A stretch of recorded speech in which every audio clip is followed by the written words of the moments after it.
My name is Elias Vance. They used to call me doctor before the ethical review boards and the medical societies decided I had traded the Hippocratic Oath for something far older and less forgivable. Now, I am merely the madman in the attic, meticulously documenting the cartography of the impossible. I study death, not as a finality, but as a transitional state, specifically, the transitional state that leads to the abyss. My archive is housed in the rotting skeleton of a Victorian watchmaker's shop in Blackwood Creek, a town nestled deep in the humid, shadow-drenched elbow of New England. Blackwood Creek is a place that smells of damp earth and suppressed secrets, a town where the line between sanity and folklore is as thin as the peeling paint on my windows. It is the perfect place for a broken man to seek out broken testimonies. I had been chasing the impossible for 4 years, ever since a catastrophic failure in judgment cost me my license, my practice, and my wife, Sarah. After Sarah died, a slow, clinical tragedy, I became obsessed with the space that followed the flatline. Not the white light and the comforting tunnels. Those were the comfortable lies we tell ourselves. I was hunting for the other accounts, the ones whispered in locked wards, the ones that hinted at a reality forged of torment and perfect psychological cruelty. My early subjects were, frankly, disappointments. They spoke of cold rooms, indifferent doctors, or simply a deep, empty sleep. But then I found Silas. I met Silas 2 years ago. He was gaunt, not from sickness, but from some kind of internal erosion. His eyes were the unsettling color of old ice, perpetually dry.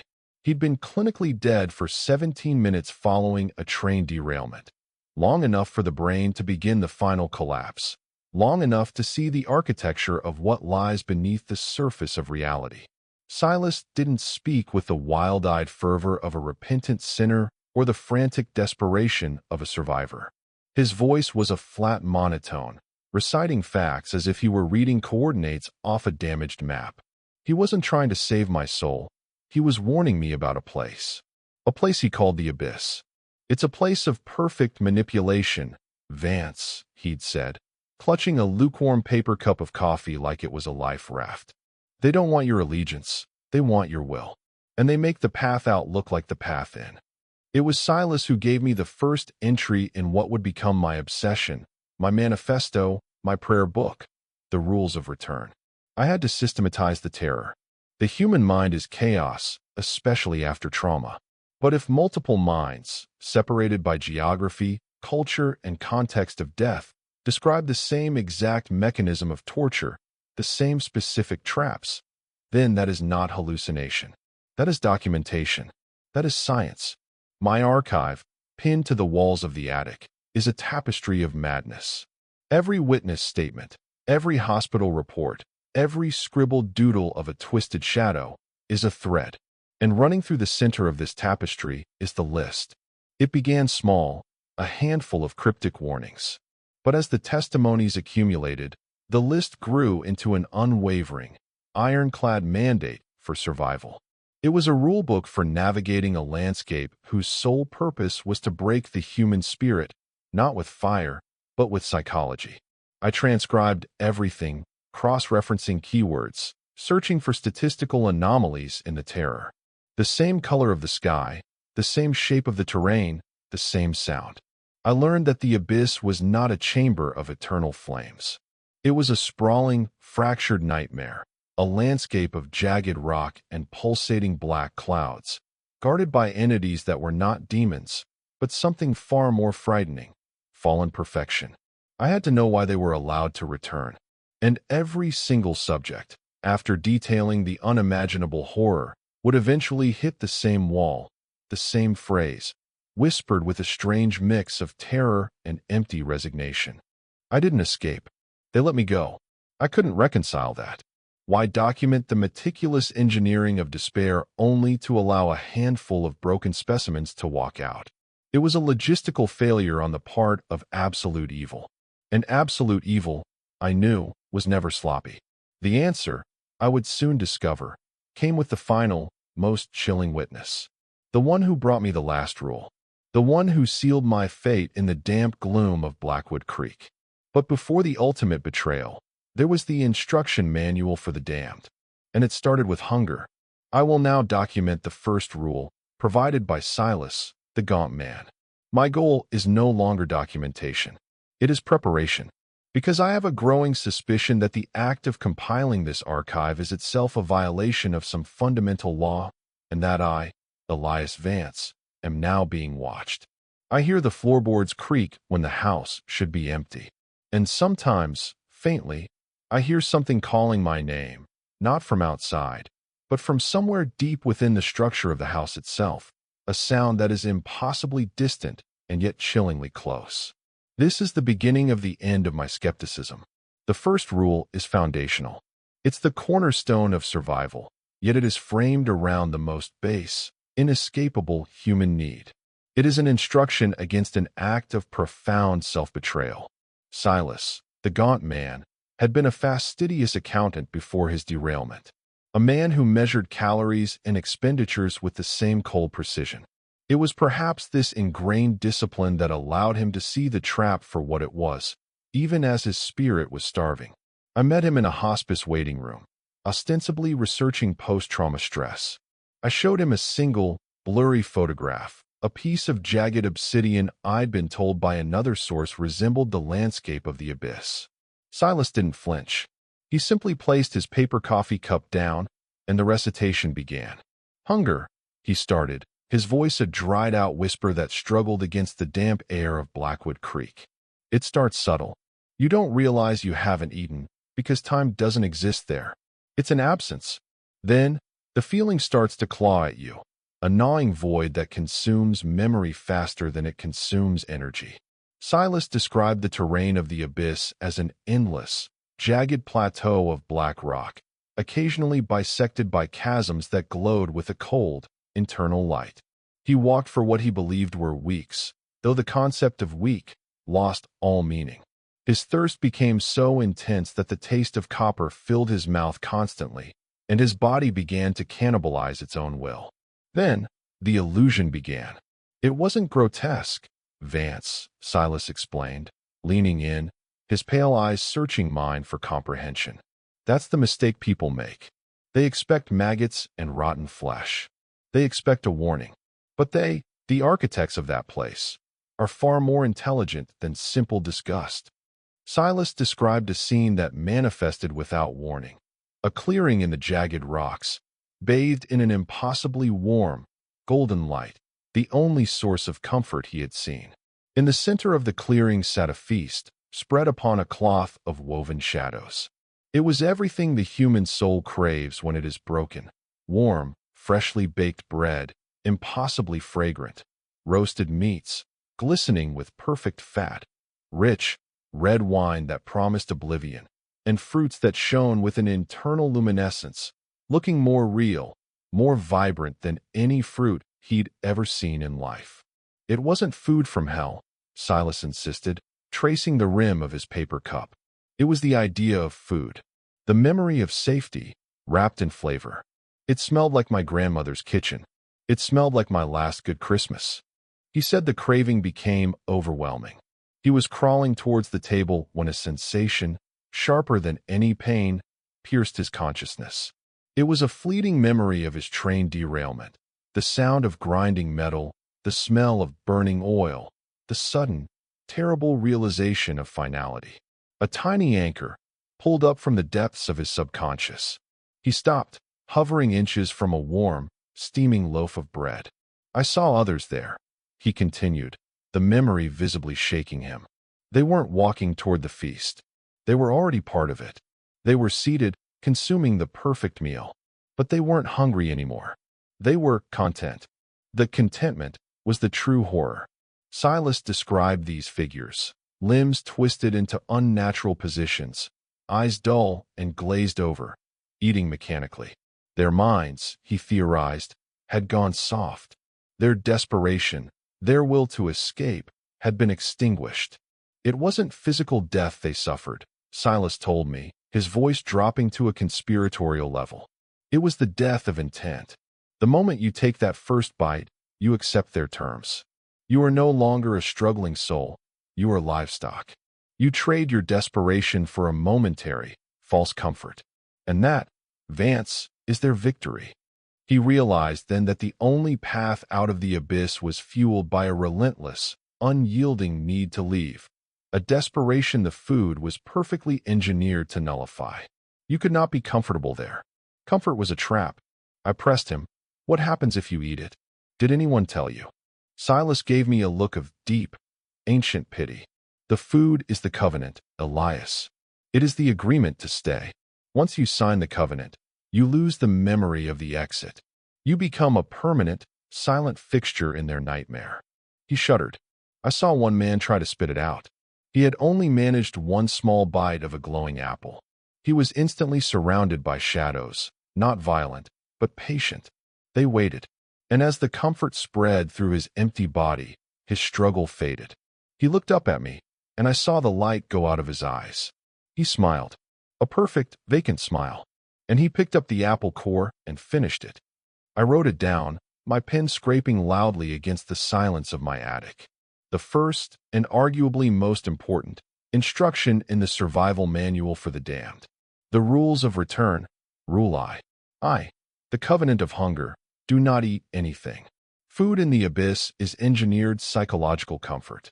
Consumption results in the extinction of intent and the permanent erasure of the memory of escape. Do not accept the terms. Silas finished his story, looked me dead in the eye, and whispered a terrifying addendum. The hunger stays with you, Elias. Even here, it's a taste they leave in your soul, a reminder of the feast you earned and refused. He left my attic 10 minutes later, clutching his empty coffee cup.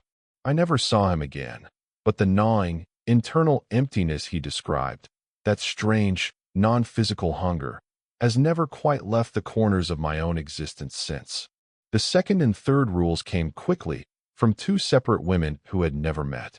They dealt with navigation, sensory input, and the terrifying realization that in the abyss, the greatest traps are engineered to look and sound exactly like salvation. If rule I is the covenant of the body, the betrayal through comfort, then rules 2 and 3 are the commandments against the senses. The abyss understands that a creature in absolute despair will rush toward the slightest hint of salvation, regardless of how improbable it is. It weaponizes hope. The Siren's Lullaby, Rule 2. Eliza was a nurse from Portsmouth, Massachusetts. She drowned in her own pool one quiet summer afternoon, a clinical heart event that pulled her under without a sound. When I interviewed her, she sat rigid, her hands clasped so tightly her knuckles were white, as if trying to restrain an invisible terror lodged deep within her chest. Eliza's abyss was not a landscape of rock and fire. It was a boundless, oppressive gray fog, a cotton wool eternity where sound was muffled and light was an irrelevant rumor. Navigation was impossible. The air itself felt heavy, pressing down on her lungs as if she were still underwater. It wasn't silence, she whispered, her voice fragile. It was the absence of sound, a suffocating blanket. And then, the voices started. The voices were the soul's signpost in her gray hell. They didn't come from a specific direction. They seemed to emanate from the fog itself, from everywhere and nowhere all at once. They were my anchors, Eliza confessed, tears welling in her eyes, not from sorrow, but from a lingering panic. First, I heard my daughter, Lily. She was calling for help, crying that she was lost. Then, I heard my husband, laughing, saying he'd found the way out, telling me to hurry and follow his light footsteps. The sheer auditory perfection was the nightmare. Eliza said the voices didn't sound like her family. They were her family. The distinct lilt in Lily's cry, the particular, slightly hoarse timbre of her husband's laugh when he was genuinely amused. Every nuance was perfectly reproduced. I knew, intellectually, they shouldn't be there, she explained. But every fiber of my being, every memory, screamed that if I didn't follow, I would be abandoning them again. She described following the sound for an impossible distance, scrambling over unseen, slick terrain. The voices, always just ahead, would taunt her, sometimes pleading, sometimes furious at her slowness. Her salvation came when she heard the voice of her mother, who had died a decade earlier. The voice was soothing, warm, telling her to stop, to rest, to let go of the struggle. "That's when I stopped," Eliza said, her breath hitching. "My mother would never tell me to surrender." Her voice was the bait, but the context was wrong. It was a contradiction they couldn't quite patch up. The moment she stopped following, the voices became something else, a mechanical shriek, a sound of pure, indifferent malice that ripped through the fog. She said she felt a colossal, cold presence rush past her, heading towards where the voices had been leading. Had she taken one more step, she believed she would have been consumed by whatever entity used those siren calls to harvest the desperate. I logged her testimony immediately. It addressed a fundamental principle of the abyss, the emotional tether. The rules of return. Rule 2. 2. The siren's lullaby. Do not follow the voices. The voices mimic your most profound emotional attachments, loved ones, guides, saviors. They are perfectly replicated, but the instruction is always compromised, designed to lure the soul toward a planned terminus. The greatest lie is auditory. The path of hypnosis. Rule 3. Marcus was the antithesis of Eliza, a rough, cynical construction worker who'd had his heart stopped for 23 minutes after a structural collapse. He was a man who trusted his eyes, his tools, and nothing else. The abyss took full advantage of this. Marcus's terrain was less subtle than Eliza's fog. It was a vast, crushing darkness, a place where the air was thick with the scent of hot iron and failure. He stumbled across pits, chasms, and fields of razor-sharp minerals. "I was blind," Marcus grunted, his face still scarred from the accident. "Absolute dark. You start to pray for anything, Vance, anything at all to show you the way." And then, the lights appeared. He described them not as fire, but as floating, self-contained orbs of pure, hypnotic turquoise. They drifted silently, moving ahead of him, occasionally hovering over a section of stable ground, then moving on, suggesting a pathway. They were the only visual constant in the chaotic dark. They were beautiful, he admitted, a shudder running through his heavy frame. Perfect spheres of light. They didn't burn, they just promised clarity. They promised a way out of the dark. He followed them religiously. Whenever the ground became too fractured, the orbs would drift to a side passage that seemed safe. For what felt like months, the turquoise lights were his unquestioned guides. The deception was slow, corrosive. Marcus realized he was never progressing. He always ended up at the same junction, a massive, twisted structure of cold metal that resembled a broken piece of industry. Every time, the orbs guided him back toward the structure, only to lead him away again. It was a loop, engineered to drain his spirit through false progress. The ultimate betrayal came when he followed a particularly bright orb over what looked like solid, smooth ground. The orb stopped, pulsed 3 times, a signal of safety he had subconsciously learned to trust, and then, without warning, the ground dissolved beneath him. He plummeted into a chamber of pure, liquid shadow. It wasn't physical fire, Marcus recalled, his voice tightening. It was like the shadow remembered every mistake I ever made. Every punch I threw, every shortcut I took on the job, every word I didn't say to my son. It showed me the true shape of my life, refracted through malice. He managed to crawl out, scrambling back onto the solid rock, abandoning the hypnotic light. The moment he ignored the orbs, they intensified their flickering, darting back and forth in a frantic pattern, trying to re-engage his attention. The light is the lie of simplicity, Marcus concluded, wiping sweat from his brow. It says, "Follow me, and you don't have to think. You have to use the dark, Vance. You have to navigate by the sharp edges, not the smooth promises." The rules of return. Rule 3. 3. The path of hypnosis. Do not trust the lights. The floating turquoise orbs are not guides. They are lures.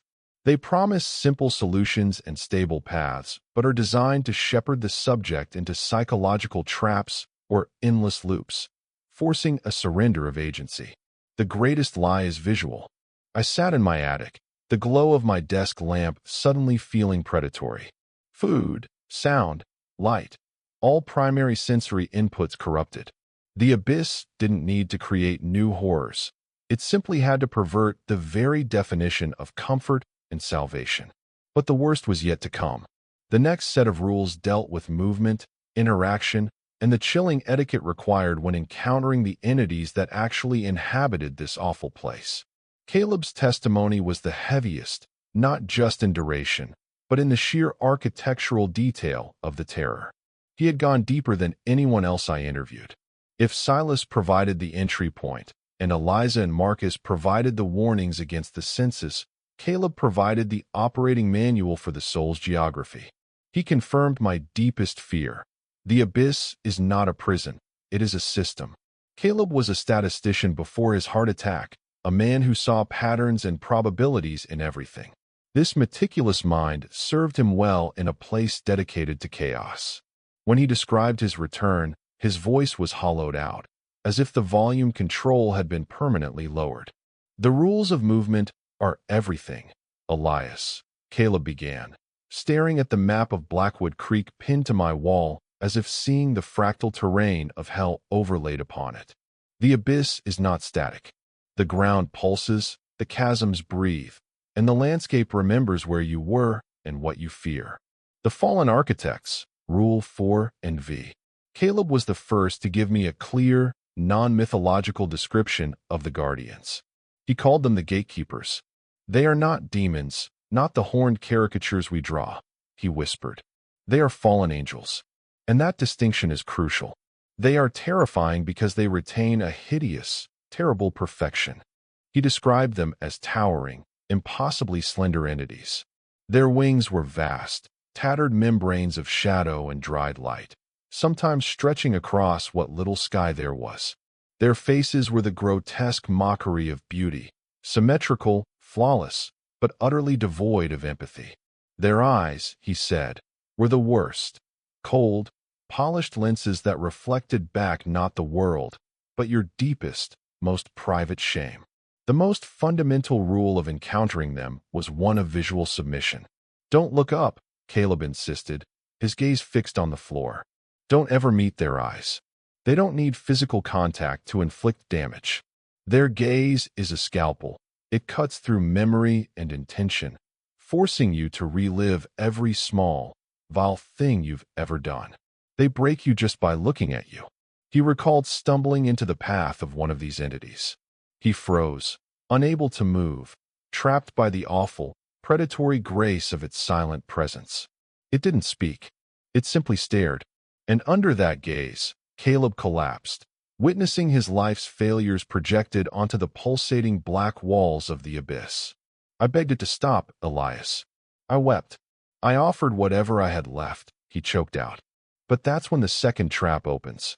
He tried to plead for rescue, for intervention, for a guiding hand, thinking that even in hell, there might be a shadow of mercy. Don't ever ask for help, he revealed, his voice sharp with recovered fear. Asking for help there is like handing them a dagger. The gatekeepers live on the sound of your surrender. They want you to beg, because that acknowledges their authority over your suffering. They will grant your request. They'll give you a way out, a path, a promise, and every single time. It is a perfectly customized lie designed to lead you to a deeper, more permanent hell. I wrote them down as two crucial directives for interaction. The rules of return, Rule 4. 4. The fallen architects. Do not look at the entities. The gaze of the gatekeepers, fallen angels, is a weapon of psychological destruction. It forces the subject to confront and relive their deepest shames and regrets, resulting in a paralysis of will. Keep your eyes lowered to the fractured ground. The rules of return, Rule V. V. The false mercy. Never ask for help. Any plea for assistance or rescue will be answered with a tailored lie, a solution designed to lead the subject to a terminal psychological trap. The gatekeepers feed on the surrender of the will. The geometry of despair, Rule 6, 7, 8, 9. Caleb's most detailed instructions involved the physics of survival, how to exist within the constantly shifting, malicious landscape. Time, Elias, Caleb stated, tapping his temple. It's their first tool. It doesn't flow, it stretches, it retracts, it loops. You can walk for centuries or a single minute. The moment you try to measure it, to count the seconds, to log the days, you begin to lose your grip on reality. You grant them control of your internal clock. This established the first constraint on the mind, Rule 6. Then came the rules of motion, the most nuanced part of his survival strategy.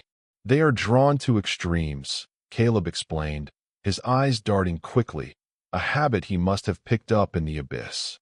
If you run, you become prey.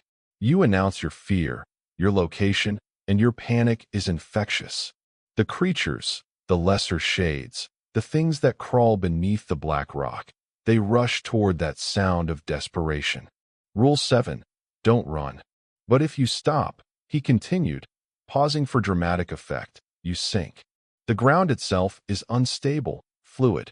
If you stop moving, the pressure of the abyss, the despair, the weight of the sky, crushes you into the rock.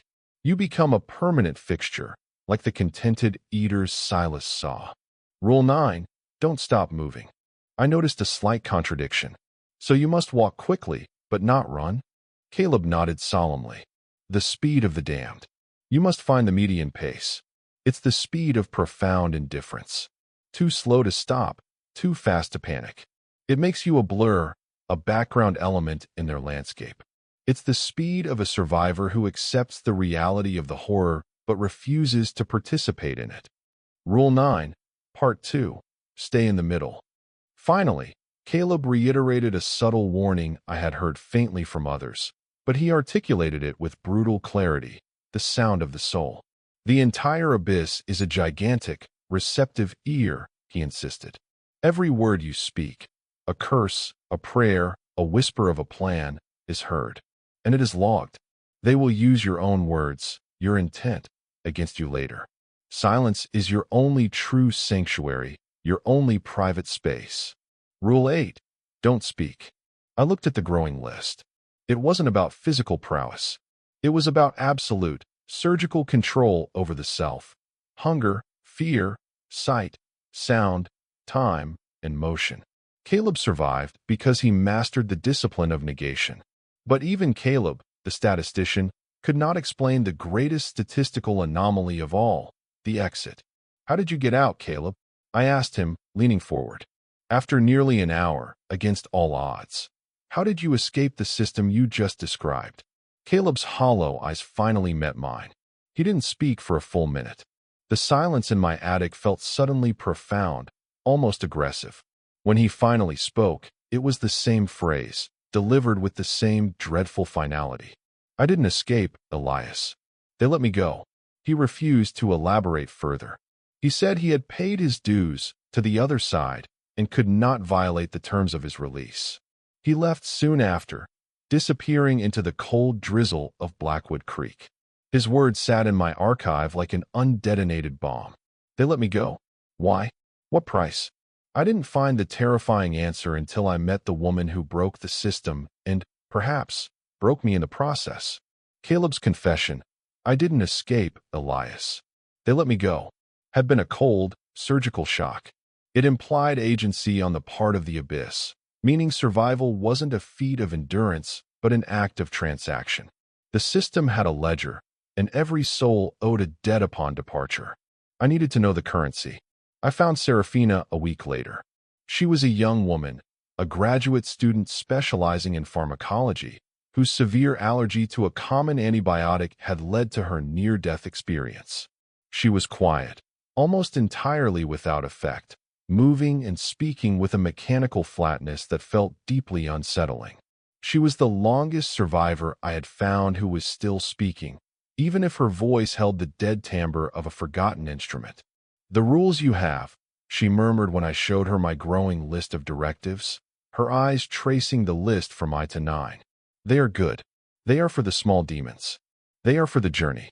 But they do not explain the terminus. She confirmed the median pace, Rule 9, the mandatory silence, Rule 8, and the danger of the false mercy, Rule V. She had mastered the map of negation. But she had only survived because she had found the terrifying loophole. The Lord of Stillness, Rule X.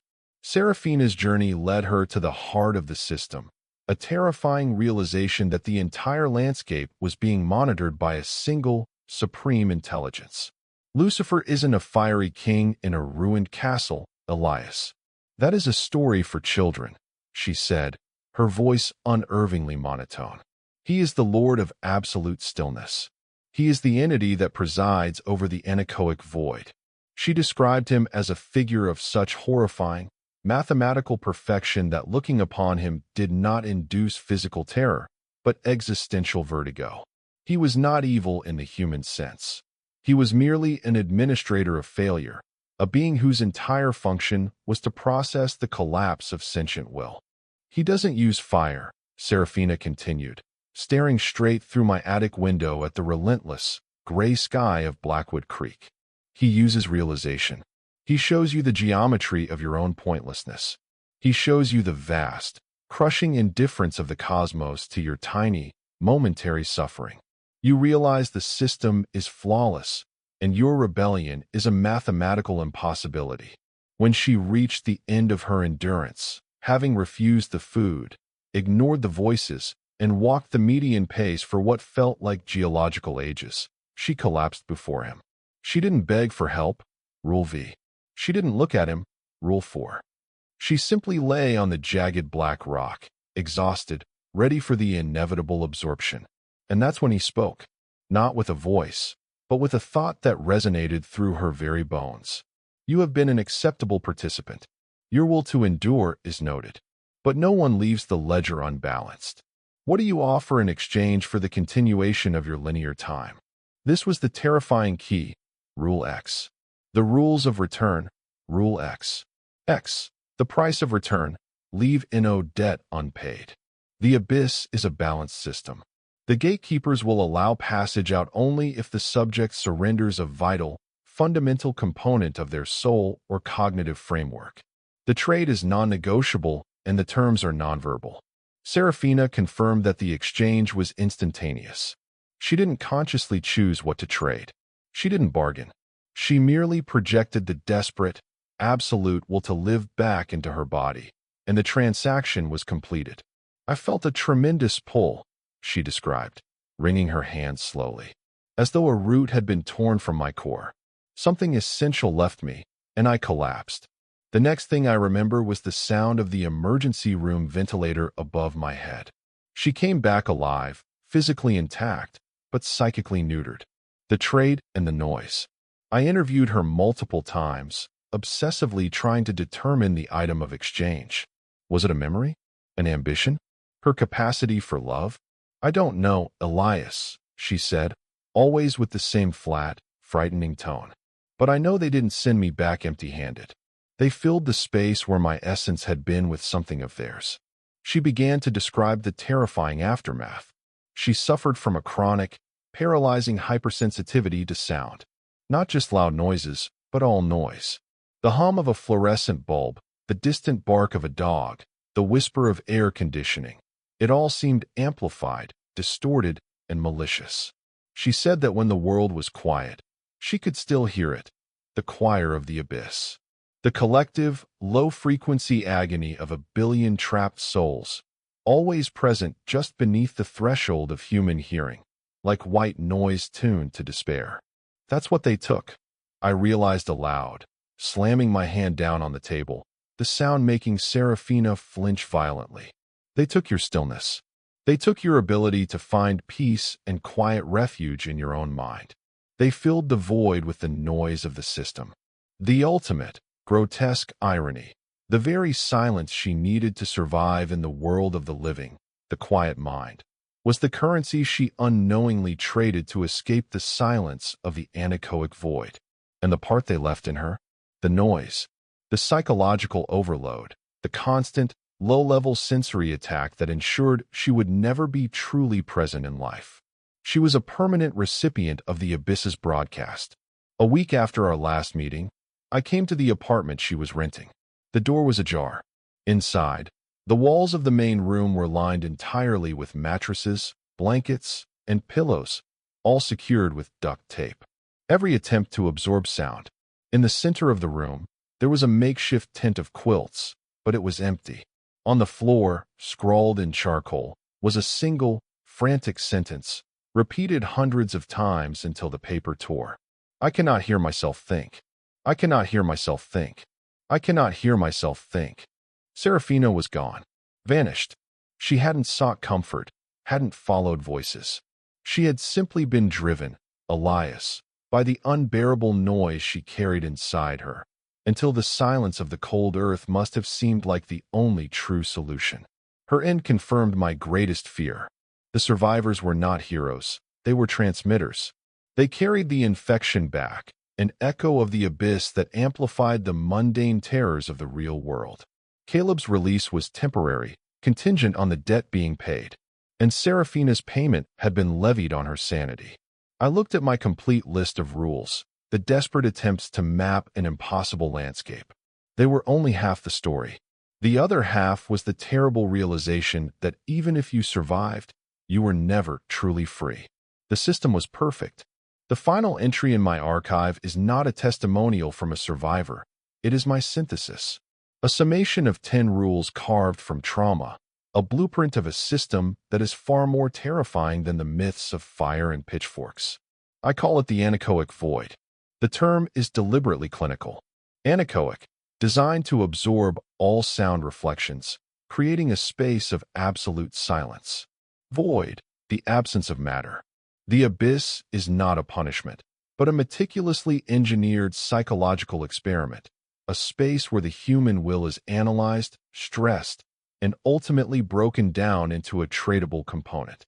I have spent months mapping the testimonies, fitting the disparate pieces together like the shattered fragments of a porcelain doll. I am no longer studying the survivors. I am studying the machine they survived. The mechanism of negation. The first 3 chapters, the first 9 rules, detailed the necessary negation. To survive the abyss is to systematically deny your fundamental humanity. I have synthesized them into a perfect counterprotocol, categorized into 3 distinct groups. 1. Sensory denial, the refusal of sensation. Survival begins by denying the most basic needs and sensations, for these are the void's primary lures. Rule I. Do not eat anything, the hunger. Source, Silas. This is the most fundamental rule. Never compromise with the hunger. The feasts, the tempting sustenance the void offers, are not meant to nourish the body. They are meant to sever the soul's false anchor to the linear world. To eat a single bite is to accept the comfort of hell and irrevocably surrender the will to return. Rule 2. Do not follow the voices, the lullaby. Source, Eliza. Absolutely do not follow the calls. They are not echoes of affection, but synthesized sounds crafted from your memories, the laughter of a lost child, the cry of a dead spouse. The goal is to negate the pull of emotional attachment and false hope, luring you into inescapable emotional traps. Rule 3. Do not trust the lights, the hypnosis. Source, Marcus. The shimmering globes of light drifting through the abyss are not guidance. They are promises of a simple path, an easy exit. To trust them is to reject true visual guidance and accept being led into endless loops where your past failures are reflected to dull your mind. 2. The forbidden interaction, refusal of engagement. These rules dictate how to interact with the void's most potent entities, the gatekeepers. Rule 4. Do not look at the entities, the gaze. Source, Caleb. Absolutely do not face them. The gaze of the gatekeepers, the fallen angels, is a weapon of psychological destruction. It does not inflict physical pain, but it forces you to confront your deepest shames and regrets, leading to the paralysis of will. Your eyes must remain fixed on the broken ground. Rule V. Never ask for help, the false mercy. Source, Caleb. Never surrender. Any plea for aid, any prayer or entreaty will be answered by the system with a custom-designed lie.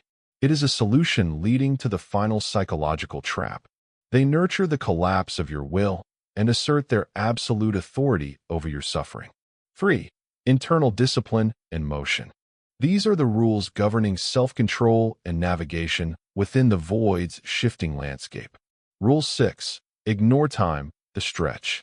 Source: Caleb. Do not attempt to count the days or hours. Time there is not linear. It stretches and repeats. Trying to measure time is to negate the mind's anchor and lose reality, handing control of your internal clock to the void. Rules 7 and 9. Do not run. Do not stop. The panic and the crushing weight. Source: Caleb. Running, Rule 7, is an expression of panic, making you attractive prey for lesser shades. Conversely, stopping, Rule 9, will cause you to sink into the unstable ground under the sheer weight of despair. Both lead to psychological absorption. Therefore, the survivor must maintain the median pace, the speed of deep indifference, too fast to stop, but too slow to panic.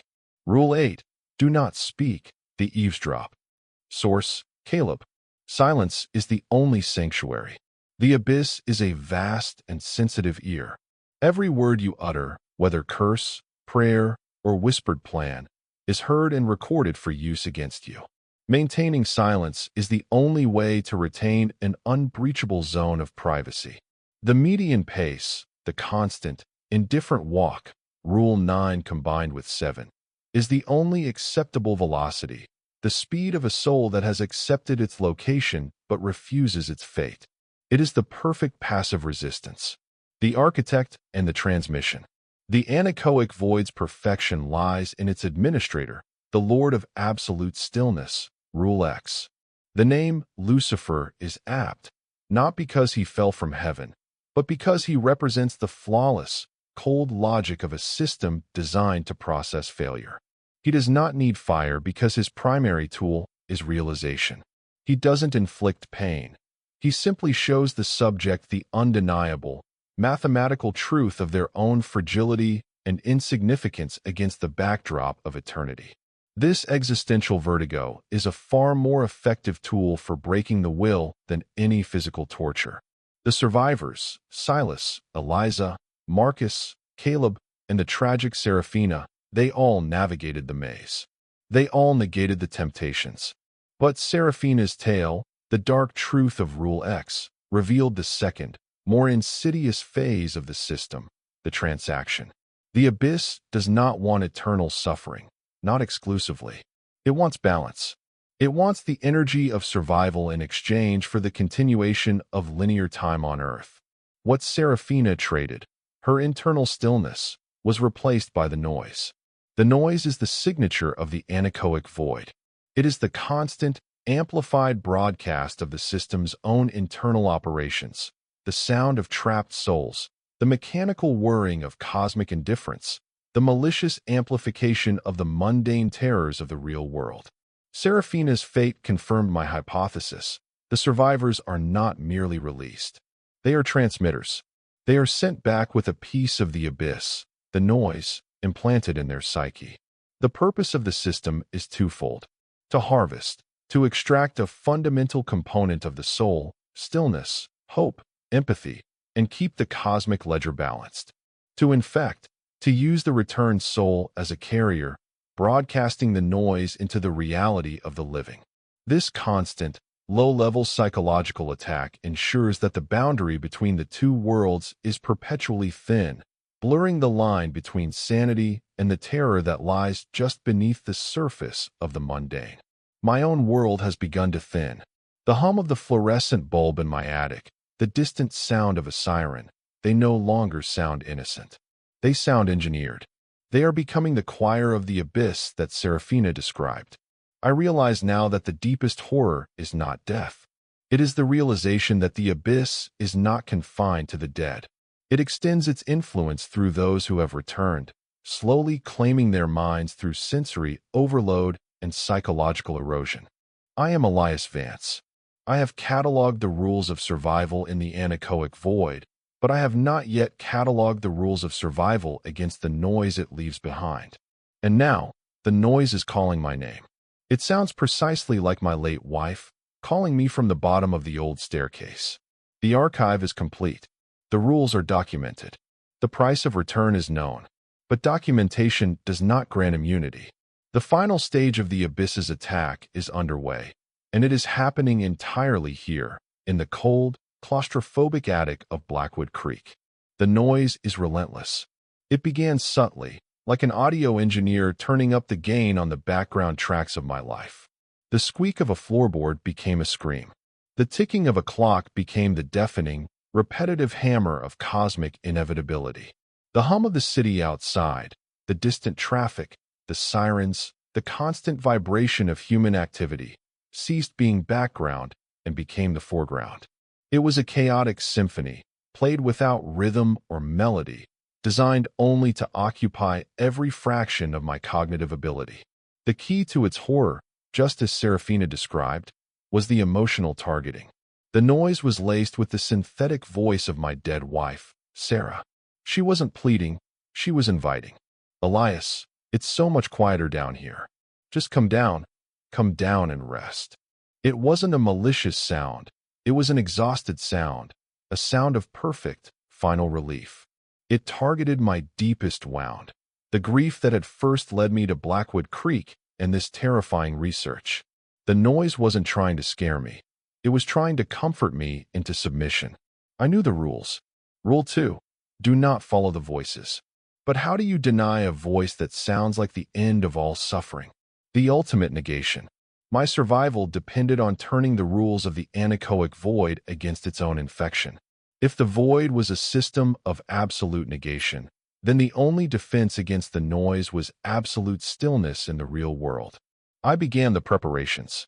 I lined the walls of the attic, my research bunker, with every blanket, coat, and rug I owned, attempting to recreate the acoustic deadness of an anechoic chamber.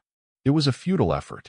The noise was internal, a frequency broadcast from the residual fragment of the abyss planted in the survivor's mind. But the physical barrier helped. It reduced the external triggers, denying the void fuel for its internal assault. I smashed every electrical device. The buzzing fan, the radio, the fluorescent light fixture. Anything that produced a structured, repeatable electronic sound had to go. They were conduits, magnifying the underlying choir of the abyss. I went days without speaking, Rule 8, even to myself, communicating only through written notes tacked to my board. Speaking would give the internal noise an external anchor, an admission of its reality. The physical actions were easy. The psychological endurance was the true price. I sat in the center of the dark, cluttered attic, attempting to embrace the one true defense, the shield of silence. Silence, I realized, was the element the void needed most and hated most. It needed noise to function, the noise of pain, the noise of fear, the noise of confusion. When the mind achieved true, internal stillness, the broadcast failed. The duel with the Lord of Stillness. The final confrontation was not a physical struggle, but a mental duel waged in the depths of my own exhausted mind. The voice of Sarah grew louder, closer. It was no longer coming from the staircase. It was coming from behind me, a warm breath on my neck. Elias, you're tired. You did the research. You know all the answers now. You can stop. Just stop moving. Just give in to the stillness. She was tempting me with Rule 9, do not stop. She was using the exact language of my research to persuade me to violate the most crucial rule of physical survival. If I stopped, the internal crushing weight would take hold, and the soul would be absorbed. But my mind, trained by the 1,000 pages of testimonies, saw the flaw. The Lord of absolute stillness wanted me to stop in the real world, to cease the constant, passive resistance of living. But the Lord's own system was powered by noise. I grasped the paradox. To fight the internal noise, I must embrace the internal stillness. But the moment I embrace physical stillness, stopping, the void wins. I had to maintain the median pace, but apply it only to my thoughts. I closed my eyes. The noise intensified, roaring now with the sound of 1 billion shattered voices. The choir of the abyss was trying to drown my final thought. I pictured the rules, a stack of worn documents, each one a stone in a wall. I began the methodical process of negation in my mind. I am not hungry. Deny Silas's temptation. I am not going to run to the voice. Deny Eliza's lure. I am not going to look at the light. Deny Marcus's hypnosis. I will not ask for rest. Deny Caleb's false mercy. I forced my consciousness to maintain the internal equivalent of the median pace, a sustained, deliberate indifference to the storm. I didn't fight the noise. I simply refused to acknowledge its reality. I let the sound wash over me, but I didn't engage with the meaning, the invitation, or the agony. I became the anechoic subject in the real world, a mind that absorbs the external broadcast without reflection or response. The scars of survival. The noise did not stop immediately. It faded slowly, painfully, over what felt like days, leaving behind a profound exhaustion and a deep, chilling understanding of the emptiness that had been Seraphina's price. When I finally opened my eyes, the attic was just an attic again. Dust motes danced in the single shaft of morning light. The voices were gone. The overwhelming, crushing presence of the abyss had receded, pulled back to its own domain. I had survived the noise. I had found the 11th rule, the unwritten counter-protocol. The rules of return. Rule 11, the counter-protocol. 11, the shield of silence. Maintain internal indifference. The noise is the broadcast of the abyss. To negate the noise, the survivor must achieve a state of sustained, deliberate indifference to all sensory input and emotional targeting. This internal median pace denies the broadcast resonance, forcing the system to retract. I am still in Blackwood Creek. I still sit in the attic. My research is over. There are no more survivors to interview. There is only the long, cold process of maintaining the shield. I am irrevocably changed.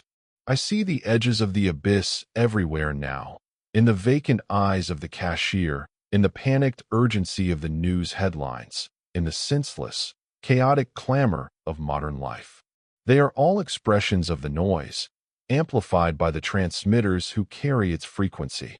I understand Seraphina's disappearance now. She wasn't killed. She was overwhelmed. The constant volume became too much, and the only escape was silence, the absolute silence of non-existence. I will not seek that silence.